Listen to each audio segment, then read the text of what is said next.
Hello students, तो आज हम अपना नया पाठ पढ़ेंगे। पाठ 18 अशुद्धि शोधन।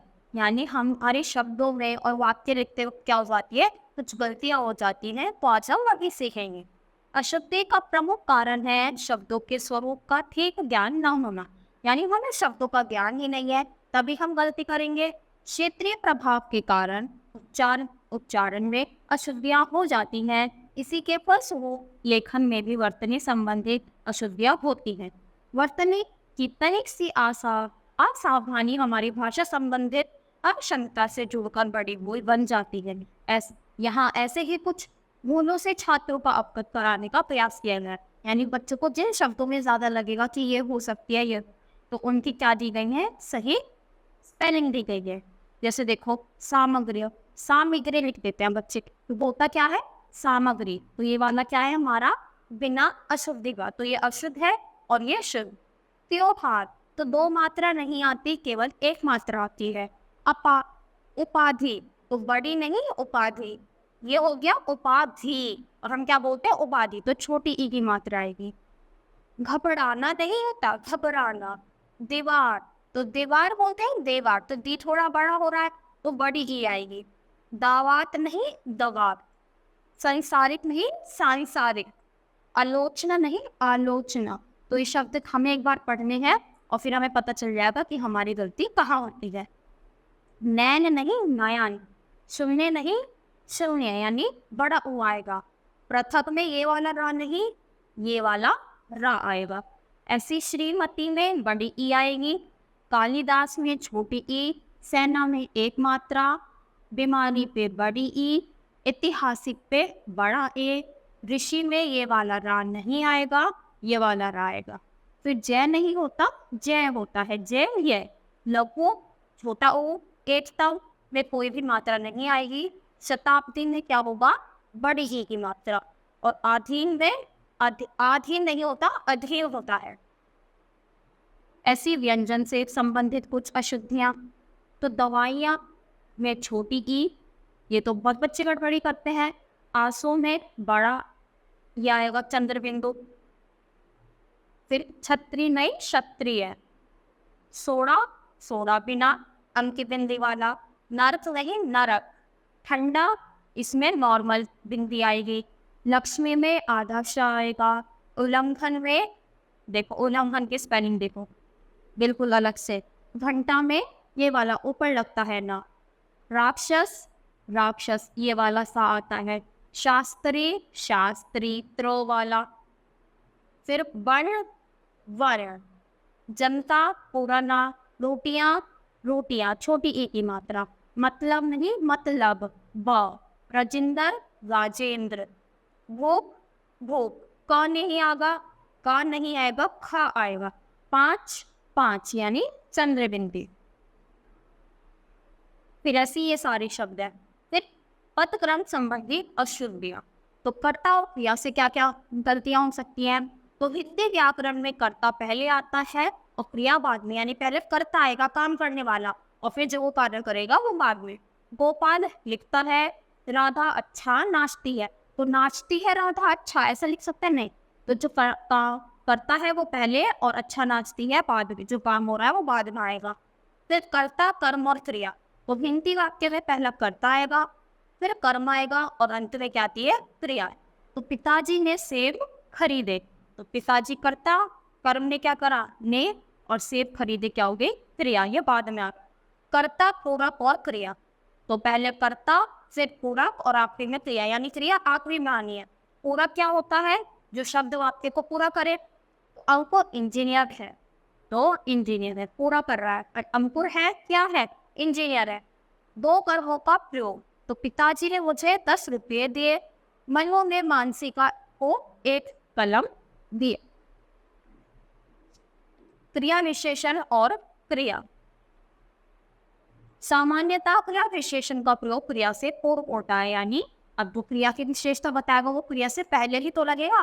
तो ये धीरे धीरे चलता है, कैसे, धीरे धीरे। तो ये क्या हो गई, इसकी चलना क्रिया हो गई, और जो क्रिया की विशेषता बता दे उसे क्रिया विशेषण। कर्ता और कर्म के विशेषण, तो कर्ता और कर्म की विशेषता बताने वाले शब्दों का प्रयोग पूर्व होता है यानी पहले होता है। भारतीय मधुर गीत गाती है। अब भारतीय गीत गाती है, मधुर नहीं, तो मधुर यहीं पर आएगा, मधुर गीत गाती है। नटखट बालक ने सारा काम बिगाड़ दिया, तो पूर्व यानी पहले ही आएंगे। सर्वनाम और विशेषण, तो विशेषण का प्रयोग सर्वनाम से पहले नहीं किया जाता, यानी क्या पहले आएगा, सर्वनाम पहले आएगा और विशेषण बाद में। तो वह होशियार है, वे बहुत धन्य है। अब वे, वह, ये सब क्या है, सर्वनाम जो संज्ञा की जगह यूज किए जाते हैं। द्वंद्व समास में पदों का क्रम, तो माता पिता भाई बहन, ये क्या है, द्वंद्व। इनको आप क्या करते हैं, स्टार्टिंग में रखते हैं। फिर पूर्वकालिक क्रिया का प्रयोग, तो वाक्य में पूर्वकालिक क्रिया का प्रयोग मुख्य क्रिया से पहले होता है। मुख्य क्रिया यानी जो मेन वर्ब होती है। रोहन पुस्तक पढ़कर सो गया, मैं बैंक में रुपये जमा करके आया। फिर अन्विति, तो अन्विति का अभिप्राय है वाक्य में प्रयुक्त पदों का लिंग वचन कारक आदि के अनुसार कर्म में रखना। अन्विति निम्नलिखित प्रकार की होती है। सबसे पहले कर्ता और क्रिया की अन्विति। तो यदि कर्ता विभक्ति रहित हो तो क्रिया का लिंग पुरुष वचन कर्ता के अनुसार लगता है, यानी जो कर्ता है, काम करने वाला है, उसी के अनुसार लगेगा। मैं पढ़ता हूँ, अंकुर सोता है। यदि वाक्य में एक ही लिंग वचन पुरुष वाले दो या दो से अधिक कर्ता हो तो उनके साथ कोई परसर्ग ना हो तो क्रिया पुल्लिंग बहुवचन में होगी। जैसे रमेश, सुरेश और दिनेश पढ़ रहा है, नहीं पढ़ रहे हैं, क्योंकि वो साथ होगा तो इसलिए कैसी आएगी, बहुवचन। नेहा और लक्की खाना बना रही है, दोनों मिलकर बना रही है, तो क्या आएगा, बहुवचन। आदर के अर्थ में भी जैसे हम अपने बड़ों को क्या करते हैं, आदर से बोलते हैं, तो उसमें भी हम बहुवचन का इस्तेमाल करेंगे। गुरुजी पढ़ा रहा है नहीं होता, गुरुजी पढ़ा रहे हैं। कर्ता और कर्म का लिंग स्पष्ट नहीं है तो क्रिया पुल्लिंग होगी, यानी हमें यही नहीं पता कि क्या है, तो हमेशा पुल्लिंग। जैसे बाहर कौन खड़ा है, तो बाहर कौन खड़ी है नहीं बोलेंगे, चाहे वो लड़का हो चाहे लड़की हो, तो हम क्या किसका इस्तेमाल करेंगे, पुल्लिंग का। छत पर कोई बैठा है, क्योंकि हमें पता ही नहीं कौन है, यानी स्पष्ट नहीं है, तो यहाँ पर हम हमेशा पुल्लिंग यूज करेंगे। अया वाला लिंगों के दो एक वचन कर्ता विभक्ति रहित हो तो क्रिया पुल्लिंग बहुवचन की हो। जैसे मेरे चाचा चाची दिल्ली में रहते हैं, पति पत्नी खाना खा रहे हैं। फिर कर्म और क्रिया की अनुमति, तो यदि वाक्य कर्मवाच्य में है या प्रतवाच्य में और कर्ता के साथ ने का प्रयोग हुआ हो तो क्रिया का प्रयोग कर्म के अनुसार होगा। जैसे पुलिस ने चोर पकड़ा, किसने, पुलिस ने चोर को पकड़ा। झगड़ा होने पर पुलिस बुलाएंगे, तो ये हमें वाक्य देखकर पता चल जाएगा कि यहाँ पर क्या है, तो इजी होता है। फिर विशेषण और विशेष्य की अन्विति, तो विशेषण जो विशेषता बताए और जिसकी विशेषता बताई जा रही है उसे विशेष।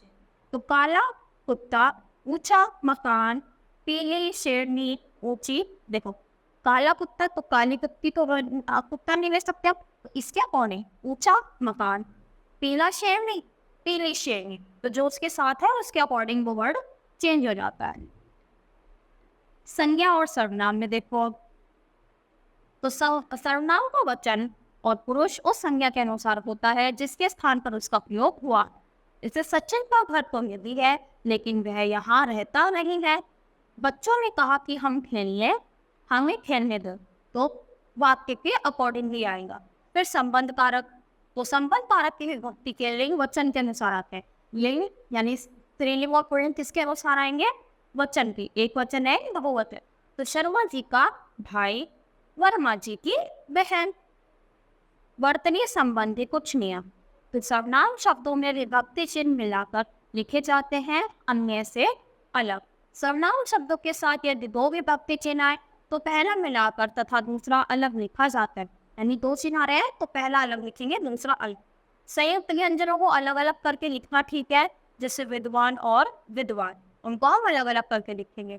कुछ शब्दों में ये की ध्वनि आती है किंतु उनका शुद्ध रूप क्या होता है, ए, तो ध्वनि तो ऐसा लगेगा ये है, पर असलियत में होते क्या है, वो ये वाला ए होते हैं। तो रूप पिए ये वाला सही है और ये वाला गलत।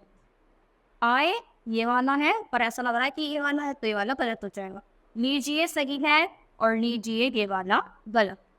संयुक्त क्रियाओं में सभी क्रियाएं अलग लिखी जाती है, जैसे अंकुर पढ़ता हुआ ही सो गया। तो सारी क्रियाएं कैसी होंगी, अलग अलग लिखी जाएगी। कर प्रत्यय क्रिया में मिलाकर लिखा जाता है, जैसे जाकर, खाकर, पीकर। तो अकेला नहीं आ सकता, किसी ना किसी के साथ आएगा। युग्म शब्दों तथा द्वंद्व समासों में योजक चिन्ह लगाया जाता है, जैसे माता और पिता, माता पिता, ऊपर और नीचे, ऊपर नीचे उनको जोड़ने के लिए। सा, जैसा आदि से पूर्व भी योजक चिन्ह लगाया जाता है, जिससे मोर जैसा सुंदर, यानी जब हम किसी की तुलना किसी से करें कि उसके जैसी आँख है, उसके जैसा मुंह, तो वहाँ पे भी हम योजक चिन्ह का यूज करते हैं। फिर देखो ये अशुद्ध वाक्य है और ये शुद्ध वाक्य है। अभी तक हमने सिर्फ शब्दों में अशुद्धियाँ देखी, अब हम वाक्य में अशुद्धियाँ देखेंगे। तो उसने श्वेता को पूछा, उसने को पूछा, उसमें श्वेता से पूछा, तो को नहीं आएगा। खिड़की खुलने से प्रकाश आएगा, खिड़की खुलने से, खिड़की खुलने पर।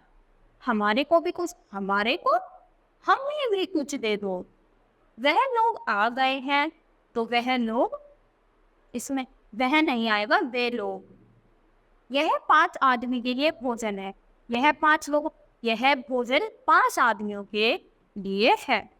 एक गिलास पानी से भर लाओ, पानी भरा एक गिलास लाओ। केवल यहाँ 2 छात्र हैं, यहाँ केवल 2 छात्र हैं। उसने अंग अंग काटे गए, उसके अंग अंग काटे गए, उसका अंग अंग काटा गया। हमारे अध्यापिका विद्वान है, हमारे अध्यापिका विदुषी है, क्योंकि विद्वान शब्द किसके लिए आता है, पुरुष के लिए आता है। और यहाँ पे बता दिया अध्यापिका है और अध्यापक होता तो ये सही होता। वह घायल लड़ाई के दौरान हुआ, तो वह लड़ाई के दौरान घायल हुआ।